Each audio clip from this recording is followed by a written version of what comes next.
Apicultor Beekeeper Siminic Club prezintă tipuri de stupi. Stupul orizontal reprezintă un adăpost pentru albine format dintr-o încăpere paralelipipedică în care ramele sunt așezate pe un singur rând. Părțile componente ale stupului sunt corpul stupului, rama, odișorul, capacul, bara de fixare și echipamentul stupului.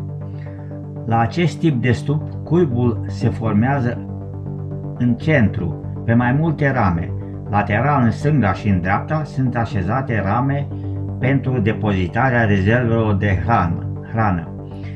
Mărimea cuibului și creșterea spațiului pentru depozitarea recoltei se face în direcție orizontală prin adăugarea de rame conform tehnologiilor de creștere. Albinele depozitează nectarul începând cu partea superioară a ramelor, iar în perioada de cules, abundent, extind continuu această zonă și în celelalte din care se nasc albine, fapt care determină coborârea zonei de creștere a puietului. Simultan cu depozitarea nectarului, trebuie să continue și creșterea de puiet pentru a păstra potențialul familiei. Spațiul necesar pentru oatul măcii pentru creșterea puietului și pentru depozitarea rezervelor de hrană se creează prin adăugarea de rame cu faguri crescuți sau rame cu faguri artificiali care sunt apoi crescuți de albine. Pentru producția de ceară se adaugă rame plăditoare. La venirea iernii, cuibul familiei de albine ocupă partea de jos a ramelor, acolo unde fagurii sunt liberi de miere și pot oferi spațiu de creștere a puietului.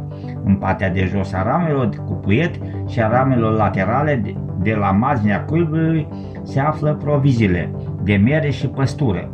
Pe măsură ce mierea se consumă, în timpul iernii și în special primăvara, când familia de albine este în plină dezvoltare, spațiul ocupat cu provizii se restrânge în favoarea spațiului cu creșterea puietului, iar matca depune continuu ouă în spațiul eliberat, asigurând astfel dezvoltarea familiilor. Stupul orizontal a fost standardizat în anul 1953 și în general cuprinde 20-24 de rame. Stupul vertical. În modul lor de construcție, aceștia valorifică felul de comportament al albinelor în condiții naturale și principiile ce stau la baza dezvoltării și activității productive a familiei de albine.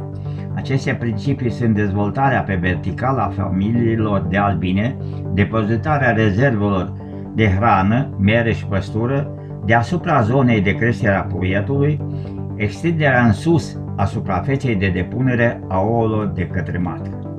Stupii verticali au ramele suprapuse în două sau mai multe rânduri în interiorul aceleiași cutii sau în corpuri etajate. Pot avea deschiderea deasupra sau lateral, iar ramele din interior pot fi așezate în pat rece, perpendiculare pe peretele odinișului sau pat cald, paralele cu peretele odinișului.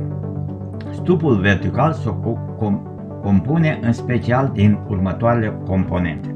Fundul stupului, care poate fi fund plin sau fund antivaroa în funcție de construcția lui. De asemenea, acestea pot fi funduri fixe sau mobile.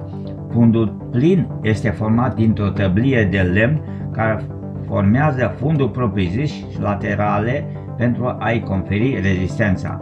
Fundul antivaroa este foarte folosit în ultimii ani în urma reglementărilor introduse și datorită nevoii de a lupta mai eficient împotriva dăunătorilor familiei de albine. Fundul antivaroa este format dintr-o ramă de lemn solidă peste care se prinde o plasă metalică cu găurele. E de preferat ca plasa metalică să acopere peste 90% din suprafața fundului.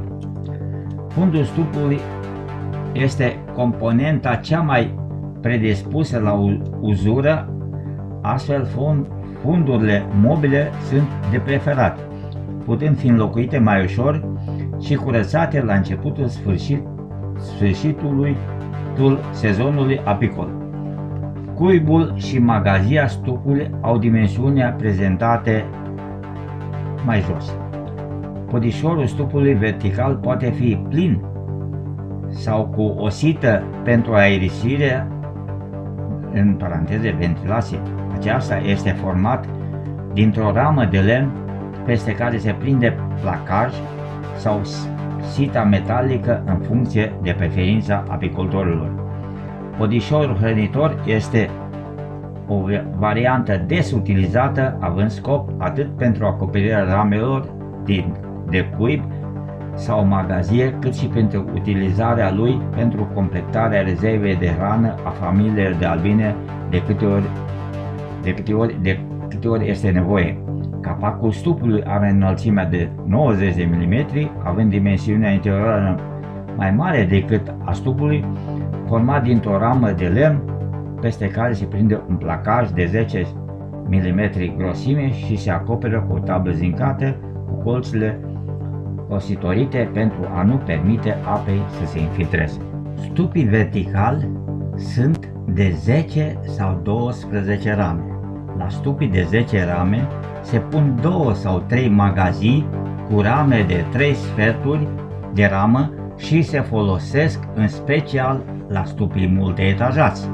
La stupii de 12 rame se pun 1-2 magazii cu rame de jumătate în funcție de puterea stupului la cules. Stupul multi-etajat. Despre acest model de stup am putea spune că este unul destinat profesioniștilor, apicultorilor care au deja multe cunoștințe și experiența acumulată în domeniul apicol. Face parte din categoria stupilor verticali, însă are anumite particularități. Unii apicultori folosesc o variantă a acestui stup și anume varianta de stup multilateral, multietajat redus. Părerile sunt împărțite și în acest caz, iar sugestia mea este să încercați să folosiți acel tip de stup care se pretează cel mai bine la condițiile climatice din zona, dar și care vă va conferi cea mai bună exploatare, raportat la nivelul de experiență pe care îl dețineți. La acest model de stup, toate părțile componente sunt independente una față de cealaltă, ceea ce îi conferă mai multă manevrabilitate, lăsând posibilitatea de a adăuga un corp sau mai multe, ceea ce îi extinde capacitatea sa de a îndepărta un corp în funcție de necesități. Avantajele majore ale acestui stup sunt date de posibilitatea extinderii capacității sale și implicit de creșterea producției.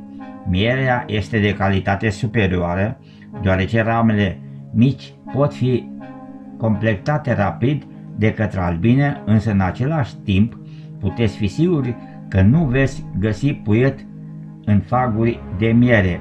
Mai mult, se poate obține miere diferită în funcție de flora de sezon.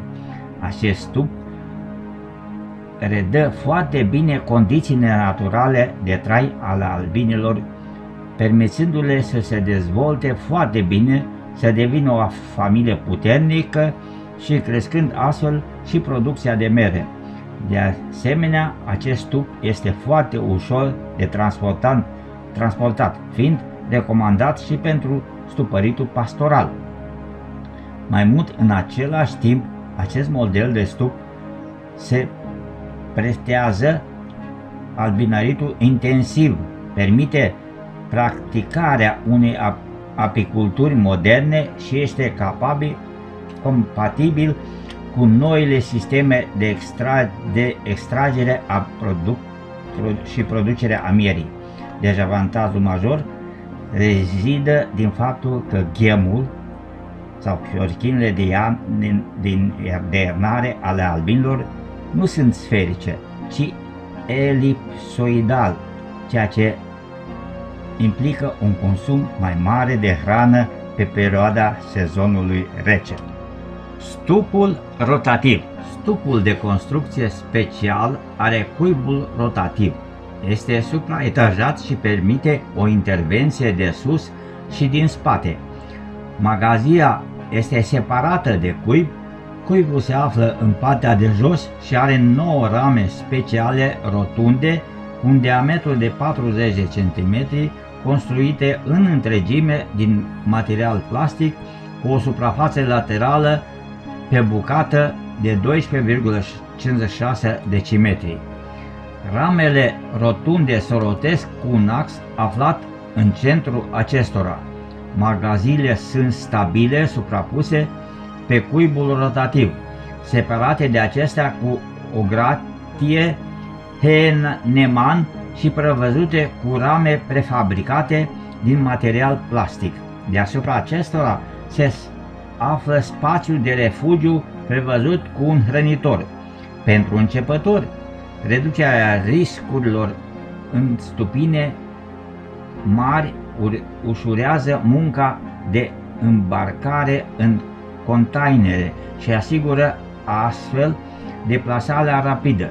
Stupul al cărui cuib este rotativ, o tehnologie nouă care asigură o productivitate mai bună și o creștere a producției mai mare. Stupul rotativ poate fi folosit deopotrivă în stupine mici sau mari, staționare sau pastorale. Avantajele stupului rotativ ar fi următoare. Puietul din culb este despărțit complet de magazie. Albinele nu pot limita depunerea ouălor de către matcă. Asigură dezvoltarea familiilor mai puternice, reduce în timpul necesar de revizuirea cuibului. Revizuirea cuibului este posibilă fără înlăturarea magaziei. Rotirea influențează viața parazitului varroa, dezorientează hrănirea și mulțirea, astfel numărul acestora va scădea. Necesită tratamente medicamentoase mai puține, deci scade posibilitatea infestării cu chimicale a mierii. Eliminarea fagurilor de ceară scade pericolul de chimizare a stupului. Dragi prieteni, nu uitați să vă abonați și să umpleți clopoțelul din dreapta butonului de abonare, dând click pe acesta ca să primiți notificări exacte atunci când postăm videoclipuri noi. Mulțumesc pentru vizualizare. Dacă v-a plăcut acest videoclip și vreți mai multe videoclipuri de acest gen, nu uitați să apăsați butonul de like, share și subscribe, pentru că mă ajută foarte mult. Eu am fost Siminic Clip, toate cele bune și ne vedem data viitoare.